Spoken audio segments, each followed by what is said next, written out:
جتنی بھی کہانیاں حضرت نوح علیہ السلام کی کرسچن سناتے ہیں وہ توریت سے لیتے ہیں، وہ انجیل میں خود نہیں ہے۔ روح کیا ہوتی ہے؟ اصحاب کہف کا قصہ آپ کو کتنا پتہ ہے؟ یاجوج ماجوج کو آدم کی رہت اولاد حدیث میں ہی کہا گیا۔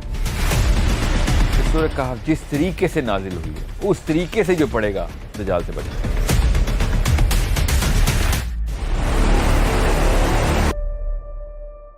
یہاں پہ اب آتی ہے بات سورہ کہف کے اوپر۔ یہودیوں نے آ کے سوال کیا نبی علیہ السلام سے۔ اب یہ ٹیسٹ کیا کر رہے ہیں؟ یاد رکھیے گا، یہودی اپنے مسیح کا ویٹ کر رہے ہیں۔ یہ یہودیوں کا حضرت عیسیٰ کے اوپر بھی یہ ٹیسٹ تھا۔ یہ اپنے مسیح کا کس لیے ویٹ کریں یہ پتہ ہونا چاہیے آپ کو۔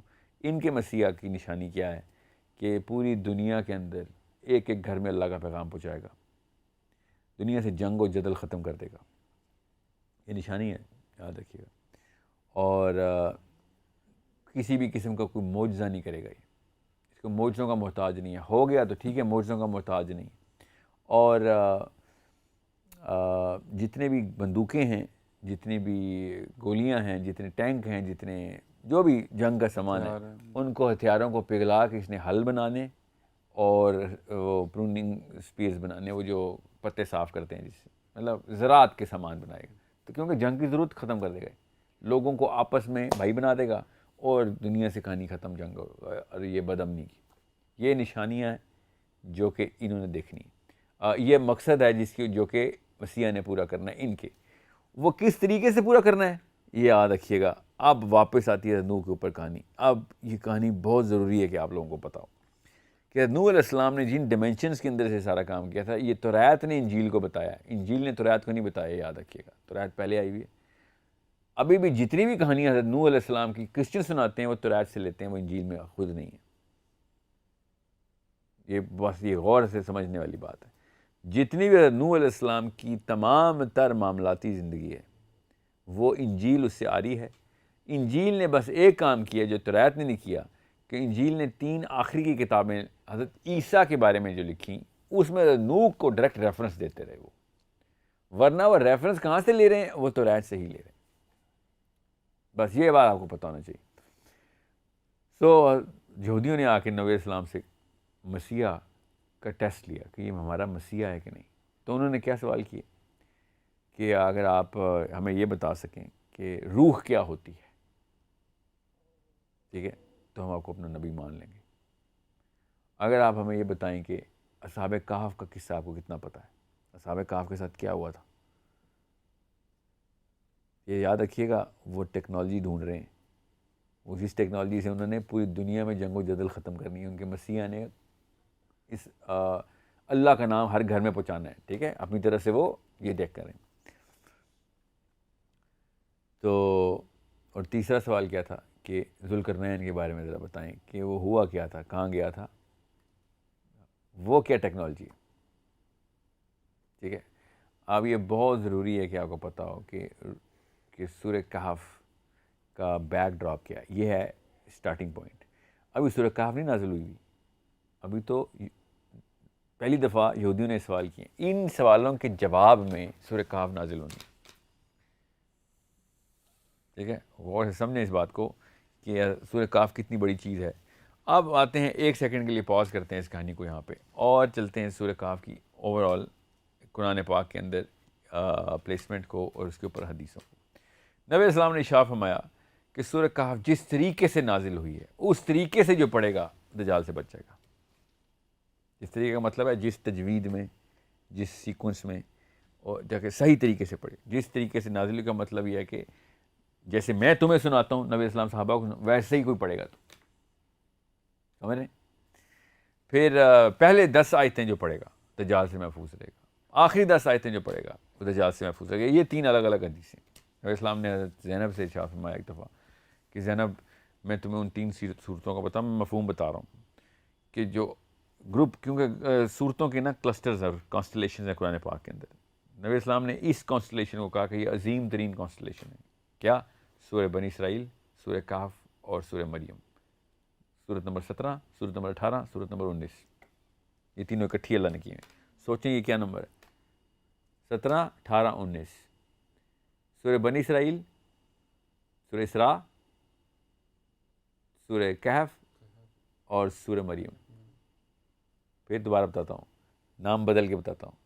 اہل یہود کی صورت سورہ بنی اسرائیل, سورہ کہف, اور کرسچنز کی صورت سورہ مریم.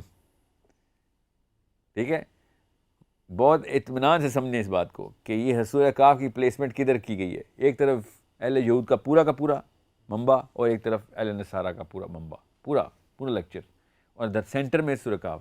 اور سورہ کہف کا پہلا رکوع کس کے لیے ہے؟ کرسچنس کے لیے. ٹھیک ہے, باقی کے جتنے بھی سوال ہیں وہ سارے کے سارے یہود نے پوچھے ہوئے, ان کے جوابات ہیں. اچھا, آپ کی گفتگو میں بار بار ایک اصطلاح سننے میں آئی ہے کہ آپ لفظ پورٹل یوز کرتے ہیں.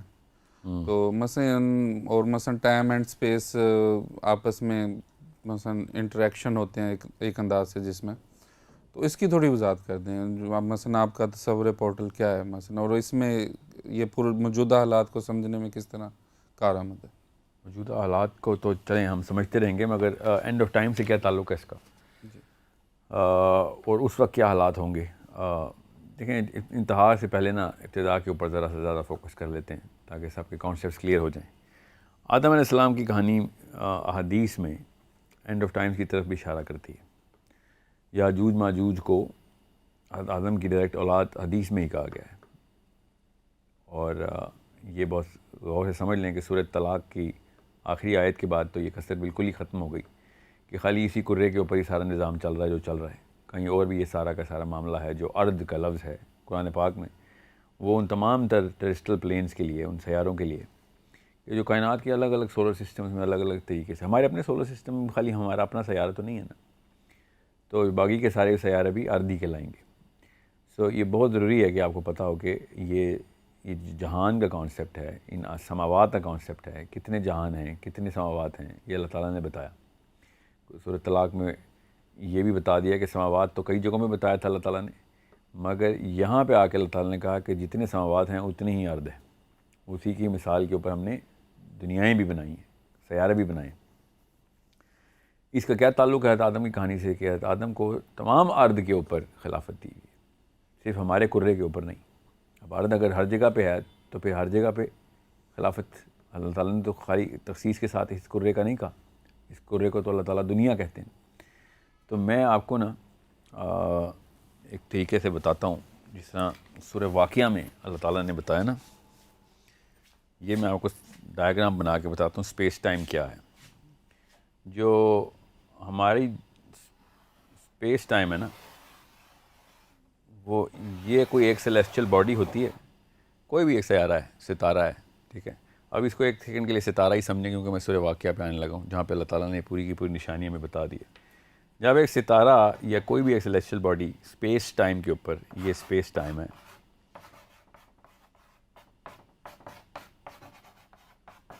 اس کے اوپر اپنا وزن ڈالتی ہے, تو یہ جو کرویچر بنتا ہے نا, یہ کرویچر باقی کی تمام تر چیزوں کو اس کی طرف پل کرتا ہے. اس کو ہم گریوٹی بولتے ہیں. ٹھیک ہے, یہ بات اس کو آپ نے مد نظر رکھنا ہے. میں یہ 2 ڈائمینشنل پکچر بنا رہا ہوں, اصل میں تو یہ ملٹی ڈائمینشنل کرویچر ہوتا ہے.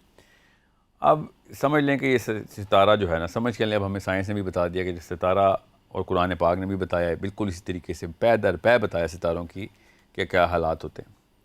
تو ستارہ جب اپنا ویٹ, اپنا میس بڑھانا شروع کر دیتا ہے, اور اس کے اندر ایک خاص ایلیمنٹ جو ہے وہ اس کی جو ہے نا ڈینسٹی بڑھ جاتی ہے. اب میں اوور سمپلیفائی کر رہا ہوں, میں انگریزی ذرا کم استعمال کرنا چاہ رہا ہوں. تو جیسے ہی اس کا وزن اب بڑھنا شروع ہو جائے گا, تو یہ اس کے کرویچر کو اور یہاں سے لے کے یہاں پہ لے آئے گا. ستارہ اب ادھر آ جائے گا. ٹھیک ہے, اور یہاں سے کرتے کرتے یہ ادھر, جیسے اس کا ویٹ اور بڑھنا شروع ہوگا, اس کا میس ایکومولیٹ ہونا شروع ہوگا, اس کو ہم بلیک ہول بولتے ہیں. ٹھیک ہے, اب مسئلہ یہ ہے کہ بلیک ہول یہ نہیں ہے. سائنس جتنا مرضی ترقی کر لے, قرآن پاک نے اس کو کس طریقے سے بتایا, اس پہ غور کرنے کی ضرورت ہے ہم سب کو. یہ غور سے دیکھیں اب آپ کہ اللہ تعالیٰ نے سورہ واقعہ میں کہا نا, سورہ واقعہ میں 75 نمبر آیت میں, کہ میں قسم اٹھاتا ہوں ستاروں کے گرنے کی جگہوں کی. یہاں پہ ستارہ آ چکا ہے اب اپنا ویٹ میکسیمم گین کر کے. مسئلہ ہے سائنس یہاں پہ دیکھ سکتی ہے نا. اب یہاں پہ تو اتنی زیادہ میکسیمم پل ہوتی ہے اس کی گریوٹی کی کہ لائٹ بھی آگے نہیں جا سکتی. لائٹ بھی جتنی نکلتی ہے ستارے سے واپس کھینچ لی جاتی ہے. اتنی زیادہ کھینچ ہے اس کی, کشش ہے اس کی. یہاں پہ ہمیں نظر آتا ہے وہ بلیک ہول جو کہ ہمیں تصویروں میں نظر آ رہا ہے. یہ ہے وہ بلیک ہول. اب اللہ تعالیٰ نے تو کہیں نہیں کہا کہ ستارے کے ختم ہونے کی, اللہ تعالیٰ نے کہا ہے ستاروں کے گرنے کی جگہ. اور سمجھیں اس بات کو, اللہ تعالیٰ یہاں پہ بڑے آسانی سے کہہ سکتے تھے کہ ستارہ جہاں پہ بھسم ہو جاتا ہے یا ستارہ اپنی جو مٹیریل ہے وہ بالکل ڈسپرس ہو جاتا ہے اس کا. ایسا کسی بھی قسم کا قرآن پاک بالکل پوری طریقے سے آ رہی ہے. ہم جہاں سے بھی دیکھیں گے ہمیں یہی نظر آئے گا. یہ اللہ حصہ تو, یہ ستارہ تو نظر آ ہی نہیں رہا. ستارہ تو اصل میں اپنی حیثیت میں موجود ہے مگر ہمیں نہیں نظر آ سکتا. جدھر سے بھی دیکھیں گے آپ, جس مرضی اینگل سے دیکھیں گے, کیونکہ یہ بھی تو خیر 2 ڈائمینشنل پکچر ہے نا, اس کو آپ ملٹی ڈائمینشنل بھی دیکھیں گے تو ستارہ کہیں چلا گیا ہے. یہ پورا کا پورا اس نے یہ کرو بنا دیا ہوا ہے. اور اگر یہ کرو نہ بناتا, فار ایگزامپل یہ ستارہ ختم ہو جاتا, یہاں سے ختم ہو گیا, تباہ ہو گیا, ریزہ ہو گیا, تو اسپیس ٹائم کا کرویچر واپس آ جائے گا. اصل میں تو ایسے نہیں آ رہا, کیونکہ یہ بلیک ہول ہمیں بتا رہا ہے کہ ستارہ اپنی پوری کی پوری ویٹ کے ساتھ موجود ہے ادھر. اب اور سمجھیں, اس کا مطلب ہے کہ کوئی سوراخ نہیں ہوا, بینڈ ہوا ہے کچھ. یہ اسپیس ٹائم اتنا میکسیمم بینڈ ہو گیا. اب یہاں پہ جتنے بھی, یہ سورۃ طلاق کی تفسیر غور سے سمجھیں, یہ جتنے بھی ریلمز کراس کر رہا ہے, یہ سورہ ملک بتا رہی ہے ہمیں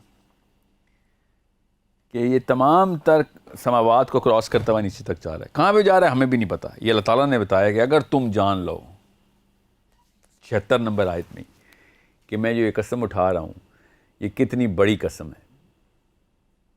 سمجھ رہے ہیں کہ فلا اقسم بمواقع النجوم, کہ یہ وہ جگہ ہے جہاں پہ نجوم جہاں پہ گر رہے ہیں. میں قسم اٹھاتا ہوں ان جگہوں کو جہاں ستارے گر جاتے ہیں. یہ وہ ہمارا والا آسمان ہے, یہ ہمارا جہان ہے, یہ دوسرا ہے, یہ تیسرا ہے, یہ چوتھا ہے, اور پتہ نہیں کدھر تک جائے گا یہ. اب یہ جتنے بھی جہان یہاں سے راستے کھل رہے ہیں ادھر آنے کے, یہ اس ستارے نے یہ پورا کا پورا ڈور وے اوپن کر دیا ہوا ہے.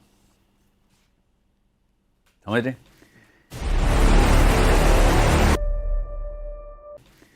یہ اسپیس ٹائم کے تھرو ایک سٹار کی ٹریجیکٹری جو اپنے حجم کو کی پیک پہ پہنچ جاتا ہے, اس کو میگنیٹار بولیں یا جو بھی بولیں اس وقت, جو اپنی کشش کی پیک پہ آتا ہے اور ہر چیز سک ان کر لیتا ہے. ٹھیک ہے, اب یہ اصل میں بھی یہ ریوالو کر رہا ہے, کسی نہ کسی جگہ پہ گھوم رہا ہے. اب وہ کدھر کس ڈائمینشن میں گھوم رہا ہے یہ ہمیں نہیں پتہ, کیونکہ ہمیں تو جو ہمارے پاس کیپیبلٹی نہیں ہے, ہمیں جب بھی دیکھیں گے تو ہمیں یہ نظر آئے گا, جس کو آپ تصویروں میں پکچرز میں بلیک ہول نہیں دیکھتے. وہ جو بلیک ہول کی تصویر کو نظر آتی ہے نا, یہ والی جو آنکھ سی بنی ہوتی ہے, وہ ہمیں بس یہ اوپر سے یہ نظر آ رہا ہے بس. ہمیں تو یہ پتہ ہی نہیں چل رہا ستارہ کدھر گیا ہے اور کن آسمانوں کو, کن سماوات کو کراس کر کے نیچے تک لٹک گیا ہے.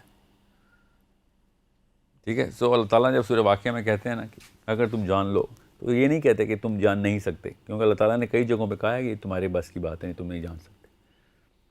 ہم نے کم ہی بتایا. روح کے بارے میں اسی موضوع کے اندر اللہ تعالیٰ نے کیا جواب دیا یہودیوں کو کہ یہ تم سے روح کے بارے میں پوچھتے ہیں. سورہ بنی اسرائیل میں, سورہ کاف سے ایک سورت پیچھے, پہلا سوال تو یہ تھا. تو اللہ تعالیٰ نے کیا جواب دیا کہ یہ تم سے روح کے بارے میں سوال کر رہے ہیں, ان کو کہہ دو کہ روح اللہ ہی کا امر ہے, اور اس کے بارے میں کام ہی بتایا میں نے. اس کا یہ مطلب نہیں ہے کہ اگر تم جان لو تو یہ بہت بڑی چیز نہیں. یہ اللہ تعالیٰ نے یہاں پہ تخصیص بتائی ہے کہ بس یہاں پہ میں تمہاری علم کی یہاں پہ میں نے ایک کیپ لگا دی ہوئی ہے, اس کے اوپر نہیں جاؤ گے, یہ میں نے بتانا ہی نہیں. مگر ستاروں کے اوپر اللہ تعالیٰ نے یہ نہیں کہا کہ یہ میں بتاؤں گا نہیں. اللہ تعالیٰ نے کہا ہے کہ لو کا سیگا ہے, اگر تم جان لو تو یہ بہت ہی بڑی قسم ہے. اس کا مطلب ہے کہ دیر از اے چانس کہ ہم یہ جان سکتے ہیں, یا جان چکے تھے کسی ٹائم پہ, یا پھر جان لیں گے کبھی. اور اسی طریقے سے سورہ قرآن میں ایک اور کئی جگہوں کے اوپر اللہ تعالیٰ نے یہ الاؤنس کا ہنٹ دیا ہوا ہے. سورہ غافر آئی تھنک, جس میں اللہ تعالیٰ نے کہا نا کہ اگر تمہارے اندر طاقت ہے تو قوت لگاؤ، اوپر آ کے دیکھ لو، اوپر آسمانوں میں آ کے دیکھ لو، پہلے آسمان نہیں دوسرے میں آؤ، تیسرے میں آؤ، چوتھے میں آ کے دیکھ لو، تمہیں پتہ چل جائے گا سلطانی کس کی ہے، کون ہے اصل میں کرتا دھرتا پوری کائنات کا۔ تو اس کا مطلب یہ ہے کہ یہاں پہ بھی الاؤنس اللہ تعالیٰ دے رہے ہیں کہ آ سکتے ہو تو آ کے دیکھ لو، تو تمہیں پتہ چل جائے گا کہ سلطانی کس کی ہے، کہ آ سکیں گے ہم، کہ کوئی ایسی ٹیکنالوجی ہوگی انسانوں کے پاس یا کسی دور میں رہی ہے یا آئے گی کہ جس میں ہم یہ والے آسمان کو کراس کرنے کی کیپیبلٹی شاید رکھ سکیں۔ اب یہی میں آپ سے کہہ رہا ہوں کہ ایک ٹائم پہ رہی ہے، اور وہ سائنس اور فزکس کے لاز کے تھرو نہیں رہی، مگر رہی ہے۔ وہ جس بھی ٹیکنالوجی کے تھرو یہ پورا کا پورا سسٹم اسٹیبلش کیا گیا ہے، ڈسکور کیا جائے گا، وہ پہلے حضرت نوح کے ٹائم پہ، حضرت ادریس کے ٹائم پہ، ذوالقرنین کے ٹائم پہ، اور پھر کیا پتہ دجال کے ٹائم پہ، کیونکہ لگ تو ایسے ہی رہا ہے۔ اب اس کے تھرو میں آسان کر کے آپ کو بتا دوں، معراج کی جو حدیث ہے نا، اس میں پہلے آسمان کے اوپر آدم علیہ السلام کی ملاقات ہونا، دوسرے آسمان کے اوپر باقی کے تمام انبیاء کی اپنی اپنی لسٹ ہے، چوتھے آسمان کے اوپر حضرت ادریس کے ساتھ ملاقات، چھٹے آسمان کے اوپر موسیٰ، ساتویں آسمان کے اوپر ابراہیم علیہ السلام، یہ سارے کے سارے نبی علیہ السلام سے ملاقات کر رہے ہیں، بات چیت ہو رہی ہے، یہ کہیں نہ کہیں پہ تو موجود ہیں۔ تو سورۃ طلاق پوری طریقے سے اسٹیبلش ہو جاتی ہے کہ ہر جگہ کے اوپر اسی کائنات کے اندر الگ الگ سماوات میں یہ تمام لائف ایگزسٹ کر رہی ہے۔ اب آتے ہیں حضرت آدم علیہ السلام کے اوپر کیوں ہم نے بات کی، کہ حضرت آدم علیہ السلام کے اوپر طبرانی کی حدیث ہے کہ حضرت آدم سا ویٹ ڈریم، اور ان کا سیمن مٹی پہ گرا، جس بھی ارض پہ اس وقت وہ موجود تھے، کیونکہ اس مٹی میں کیپیبلٹی ایسی تھی کہ اس مٹی میں جیسے حضرت آدم کا سیمن گرا ہے، وہاں سے یاجوج ماجوج پیدا ہونا شروع ہو گئے۔ وہ مٹی کے اندر کیپیبلٹی تھی to produce, all it needed was the semen, اور یاجوج ماجوج وہاں سے ایسے پیدا ہوئے۔ اب جتنے بھی لٹریچر مسلمانوں کا آپ اٹھا کے دیکھیں گے، سب کے سب اس وقت کی اسکالرشپ یہ کہہ رہی ہے کہ حضرت نوح علیہ السلام کی اولاد میں سے ہیں یاجوج ماجوج، حالانکہ حدیث ایسی نہیں ہے۔ حدیث یہ ہے کہ یاجوج ماجوج حضرت آدم کی اولاد میں سے ہیں۔ اب عام دماغ بھی یہ کہے گا کہ آدم علیہ السلام تو دنیا میں آئے ہیں، ہوا آدم علیہ السلام کے یہاں پہ ساری کی ساری اولاد، جتنی بھی اولاد رہی ہے یہاں پہ رہی ہے، تو ساحل میاں آپ کہاں سے کسی اور ڈیمنشن سے لے کے آ جاتے ہیں یاجوج ماجوج، کیونکہ ہے تو آدم کی اولاد ہی، تو ہاں آدم ہی کی اولاد ہیں۔ تو حدیث نے ہمیں بتایا ہے کہ اسی لیے میں نے آپ سے پوچھا تھا نا کہ آدم علیہ السلام کو آپ کے دماغ میں کیا تصویر بنتی ہے کہ آدم علیہ السلام جنت سے نیچے کیوں آئے، کیسے آئے، کیسے، کس، تو ہمیں تو پتہ ہے آپ کے راستے تو ہیں، کیسے استعمال کرنے ہیں یہ تو ہمیں نہیں پتہ، مگر ہیں تو صحیح۔ فزکس کے تھرو استعمال ہو سکتے ہیں تو نہیں، ابھی تک کی فزکس کو تو نہیں پتہ کہ راستے کیسے استعمال کرنے ہیں، ٹھیک ہے۔ اب رہی بات یاجوج ماجوج کی کنجی کہاں سے کھلے گی، حضرت آدم کی سٹوری میں سے اتنی تو ہمیں چابی مل رہی ہے، دوسری چابی سورہ کہف کے اندر ذوالقرنین کی کہانی سے مل جاتی ہے، کیونکہ وہ یاجوج ماجوج سے ملنے کے لیے ایک خاص طریقے سے اس دنیا کو چھوڑ کے کسی اور ڈیمنشن کے تھرو، اسی دنیا کے اندر سے کسی اور ڈیمنشن کے تھرو 2-3 قوموں سے ملاقات ہوئی اس کی۔ تیسری قوم یاجوج ماجوج کی تھی، پہلی قوم جو تھی اس نے کوئی اور ڈیمانڈ کی تھی، دوسری قوم نے یہی ڈیمانڈ کی تھی کہ ہمیں یاجوج ماجوج جو آ کے قتل کر رہے ہیں۔ تو وہ کہاں گئے تھے ذوالقرنین؟ علی بن ابی طالب کی حدیث تبری میں ہی ہے کہ ذوالقرنین جو تھے وہ ادریس علیہ السلام کے ٹائم کے اوپر یہ واقعہ ہوا ہے، اور ادریس علیہ السلام کا ذکر قرآن پاک میں کہاں پہ؟ سورہ مریم میں، سورہ مریم سورہ کہف کے بعد ہے، اور ادریس علیہ السلام کا کیا ذکر ہوا ہے؟ غور سے سنیں کہ اللہ تعالیٰ نے ان کو اوپر کے ایک مکان میں اٹھا لیا، وَرَفَعْنَا مَكَانًا عَلِيًّا، کہ اللہ تعالیٰ نے ادریس علیہ السلام کو اپنے اوپر کسی ایک مکان میں ٹھہرا لیا۔ ٹھیک، اب ایک باقی کی حدیث کے تھرو پر چلتا ہے کہ حضرت ادریس کا وصال اور انتقال بھی ادھر ہی چوتھے آسمان پہ ہی ہوا، جدھر بھی اٹھایا تھا ادھر ہی ہوا، مگر دنیا میں نہیں ہوا۔ اب تو یہ تو قرآن پاک کے اوپر ایمان لانے کی بات ہوگی نا، یہ کوئی میری کوئی تھیوری تو نہیں کہ ادریس کو اللہ تعالیٰ نے اوپر کے مکان میں اٹھایا، اس کا کوئی اور ترجمہ کر کے دکھا دیں۔ تو پھر کیا کرتا ہے عام دماغ یہ کرتا ہے کہ اللہ تعالیٰ نے ان کا درجہ بڑھا دیا۔ اب مکان یہ 2 الگ الگ مطالب ہیں۔ مکان کا مطلب درجہ نہیں ہو سکتا، مقام کا مطلب پھر ہم کھینچ تان کے تعویلات میں درجہ لے لیں کہ جی ان کو اعلیٰ مقام حاصل ہے، کہ ایک بندے کو ایک خاص گروہ کے اندر ایک اعلیٰ مقام حاصل ہے تو درجہ حاصل ہو سکتا ہے، مکان کا لیکن درجے کا مطلب نہیں ہو سکتا. نہ ہی اللہ تعالیٰ نے لیا ہے، نہ ہی صحابہ لیتے تھے. اور یہی سے علی بن ابی طالب نے یہ بہت کلیئر تفصیل ہمیں بتائی ہے کہ یہ اس وقت معاملات ہی ایسے تھے. اس وقت معاملات کیا ایسے تھے اس کی تفصیل کسی اور دن کسی اور پروگرام میں کریں گے. مگر ادریس علیہ السلام کا بھی انٹر گلیکٹک ٹریجیکٹری کا ثبوت ہمارے پاس اسلامک لٹریچر میں وافر ہے. انجیل تو بھری پڑی ہے. انجیل نے تو کتاب اوور کتاب لکھی ہے ادریس علیہ السلام کے اوپر کہ وہ کیسے آسمانوں کا سفر کرتے ہوتے تھے اور کیا کیا واقعات ہوتے اور کیا کیا کام تھے ان کو ان آسمانوں میں. انجیل نے تو بہت تفصیل لکھی ہے.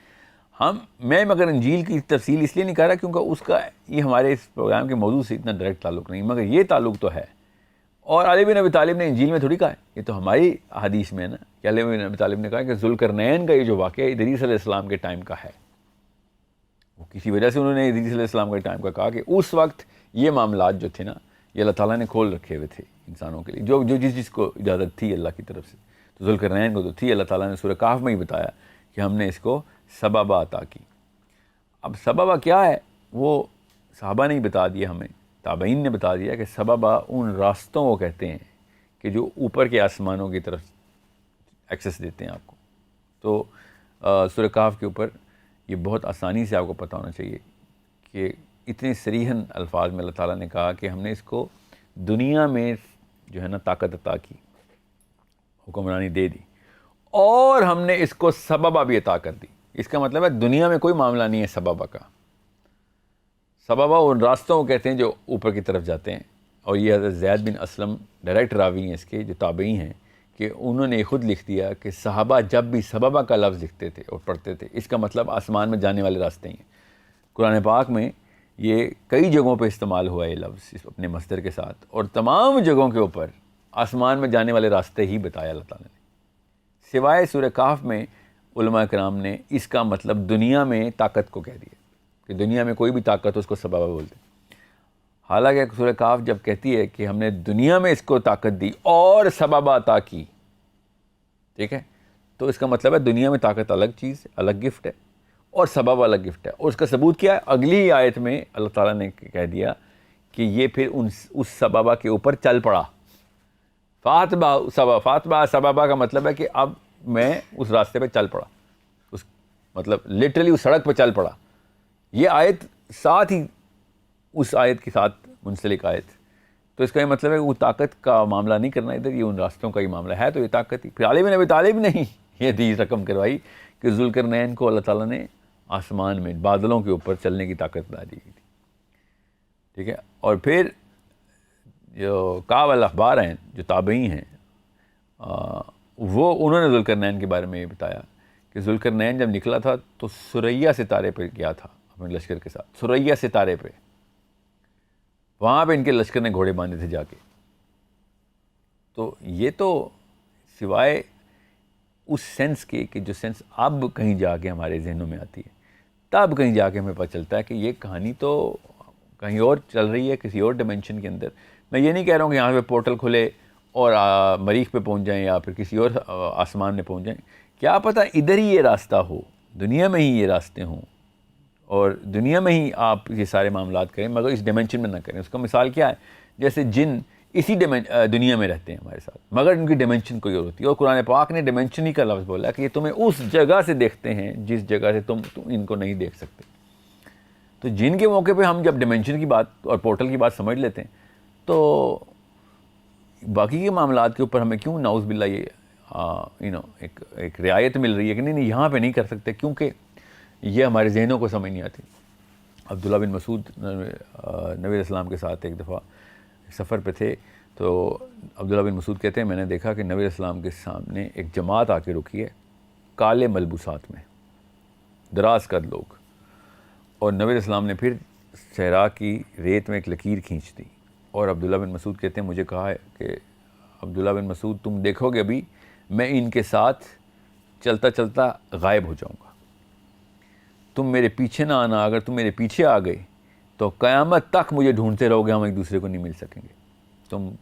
میں تمہیں نہیں ملوں گا پھر، کیونکہ تمہیں نہیں راستے پتہ ادھر کے، تم گم ہو جاؤ گے اور پھر میں تمہیں نہیں ملوں گا. اس لکیر کو کراس مت کرنا. عبداللہ بن مسعود نے خود کہا کہ وہ جنوں کی جماعت تھی جو کہ نبی علیہ السلام نے پھر ڈائریکٹ دعویٰ کی ان کے ساتھ دعوت دی, اور وہ مطلب فزیکل واقعہ ہے, کوئی خواب کا واقعہ تو ہے نہیں. سو یہ سب کے سب معاملات ہمیں پتہ ہیں, ہمیں کوئی پڑھنے والا بندہ ہو تو پڑھے تو یہ سب کڑیاں خود ہی جڑ جاتی. سو جب ہمیں پتہ ہے اس کائنات کو, سماوات کو چھوڑیں, اس کرے کے اندر بھی اسپیس ٹائم کس طریقے سے اپنی ڈائمینشنز کو چینج کرتا ہے اور ہمیں کھڑکیاں اور دروازے کھول کے دیتا ہے. اور یہی سورہ نبا پہ اللہ تعالیٰ نے کہا کہ قیامت جب آنے والی ہوگی, جب قیامت کی گھڑی جب آ رہی ہوگی یا آ چکی ہوگی, تو آسمان کو تم دیکھو گے تو آسمان میں دروازے ہی دروازے نظر آئیں گے. آسمان لٹرلی دروازے کا لفظ ہے, ابوابا, کہ آسمان دروازے دروازے ہو جائے گا.